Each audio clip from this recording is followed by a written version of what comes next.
Et salut les coaster fans, bonne année à vous. Ça y est, 2020 c'est officiellement du passé. Ça fait plaisir parce que mine de rien, même si ça n'a pas été atroce pour tout le monde, on peut pas dire que globalement ce fut une très belle année. Donc on ne peut que se souhaiter à tous une année 2021, ne serait-ce qu'un petit peu meilleure que la précédente. Ce serait déjà ça de prix. Bon sinon, j'avais envie de commencer cette année 2021 en beauté. Déjà en faisant une vidéo dès le mois de janvier, ce qui est en soi un exploit, quand on connaît ma fâcheuse tendance à être très irrégulier sur YouTube, mais j'avais envie en plus de ça de faire une vidéo qui change un peu de celle que j'ai l'habitude de faire. Cette fois, on ne parlera pas de mon expérience dans les parcs, de mes pronostics, de mes tops, non, rien de tout ça. J'ai décidé de commencer l'année 2021 en mettant les projecteurs sur un nouveau membre de la team Pixelios. Enfin, team Pixelios, j'étais tout seul au départ. Maintenant, on est deux. Oui, vous le connaissez peut-être grâce à certaines de mes vidéos dans les parcs, mais il est en soi encore assez inconnu sur la chaîne, alors que pourtant il risque d'y prendre une place de plus en plus importante. Alors avant qu'il se présente, sachez que c'est sa toute première vidéo en voix off, donc c'est même plutôt une découverte et même un test pour lui. Donc soyez indulgents et même pourquoi pas donnez votre avis en commentaire si vous trouvez qu'il y a quelques trucs à changer dans ses manières de présenter les sujets dont il parle, ou si juste vous aimez bien. Bref, trêve de blabla, les coaster fans, voici le très grand, le fabuleux, que dis-je, mon très cher Franck Coaster.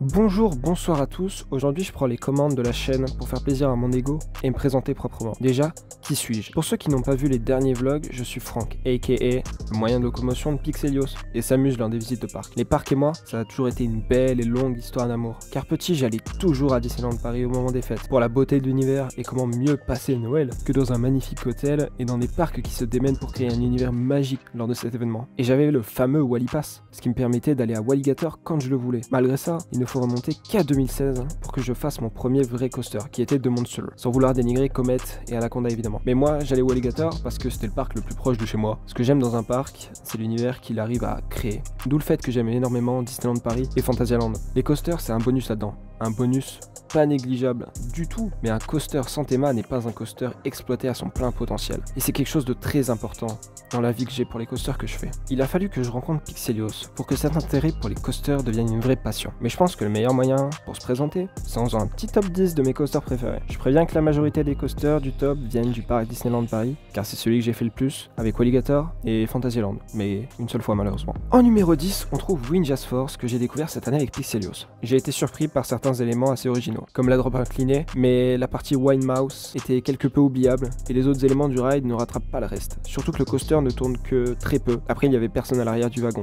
donc ça peut expliquer que le coaster tournait si peu. Je ne parle pas de la théma assez bizarre et qui n'a pas du tout été exploité dans le coaster, alternant entre noir complet et décor de la zone. En numéro 9, on retrouve un autre spinning Maurer, qui n'est autre que le fameux Crush Coaster de Disneyland Paris, dans le parc studio. J'aime beaucoup cette attraction pour la théma sur l'univers de Nemo, parce que toute la première partie du ride est uniquement basée sur la thématisation, et ça replace dans le contexte de l'attraction pour les gens qui la découvrent. Puis après on est plongé dans une grande salle avec quelques effets lumineux assez stylés, dans laquelle on sera balancé dans tous les sens, et là on utilise vraiment le potentiel du spinning, et ça fait plaisir. Le gros problème de l'attraction est son débit et sa fiabilité, car à chaque visite, je la voyais au moins une fois en panne. Mon 8ème coaster favori n'est autre que Big Thunder Mountain, qui est un mine train familial avec un parcours très long, puisqu'on y retrouve 3 lifts qui vous emmènent sur une île en plein milieu d'une mine d'or. En plus d'être sympa et beau à rider, il est aussi à regarder de l'autre côté de la berge. Puis niveau thématique, on fait difficilement mieux. Je ne parle même pas de la storyline du coaster qui crée un vrai lore à Frontierland, liant attractions, restaurants et boutiques du land. Et si vous ne l'avez jamais fait de nuit, préparez un voyage à Disneyland Paris rien que pour ça, car le ride de nuit est encore plus beau. En numéro 7, on retrouve un Intamin, mais pas n'importe quel Intamin, puisqu'on parle d'Indiana Jones et le temple du péril. Avant toute chose, il faut se rappeler que le coaster a été fait en urgence pour remplacer temporairement Space Mountain qui était encore en construction lors de l'ouverture du parc. La construction n'a pris que 9 mois, ce qui était un record pour Disney à l'époque, et je trouve qu'ils s'en sont plutôt bien sortis, puisque la théma est réussie, que ce soit la file d'attente ou le temple en lui-même, et puis j'ai passé ma vie à voir des gens taper dessus. Alors le jour où je l'ai fait, au first row, j'ai été agréablement surpris. Certes, le parcours est court, sans intérêt particulier, mais j'ai fortement apprécié sa violence et son looping qui te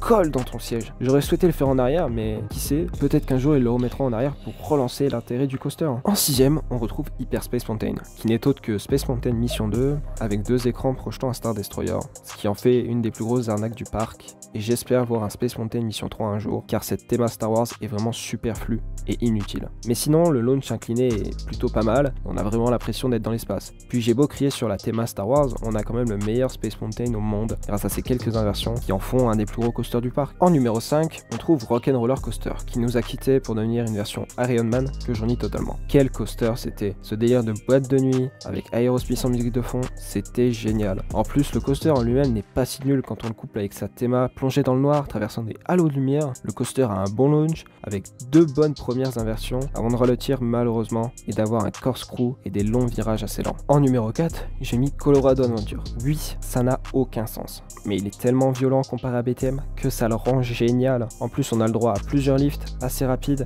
la partie indoor est ultra violente et surprenante, et le tout est pas super bien twisté, ce qui rajoute de la violence. Puis Pixelios et moi, on s'attendait tellement pas à ça, et ça nous a tellement marqué, c'est pour ça que je le mets au pied du podium. Malheureusement, j'ai dû y laisser quelques côtes, que j'espère récupérer un jour. En numéro 3, on retrouve un coaster qui était premier de ce classement jusqu'à 2020. Je parle évidemment de The Monster, qui est un coaster moche et sans théma, et qui est juste un pur kiff à faire, puisqu'il est ultra violent et rapide. C'est pour ça que je remercie les gens de chez Walligator pour ne pas avoir mis les mid breaks, ce qui nous permet d'avoir des flat spins, et la dernière Helix encore plus rapide et violente que Raptor à Cedar Point. En plus, je l'ai fait au Lastro de nuit, il était donc ultra chaud, on voyait quasiment rien, et c'était une de mes meilleures expériences en termes de coaster. Malheureusement, la théma fait que il est derrière le numéro 2. En numéro 2, Black Mamba, l'inverted BM de Fantasyland, et sûrement le plus beau au monde. Le parcours est parsemé d'éléments qui, une fois chaud, rend le tout très appréciable, même la file d'attente est magnifique. On monte, on descend, on passe sur un pont et plein d'éléments qui renforcent la théma, et évidemment la tour du lift qui nous envoie dans un looping et un zéro G-roll assez lent, et un non-inverted Himmelman qui nous lance dans une partie du coaster plus proche du sol,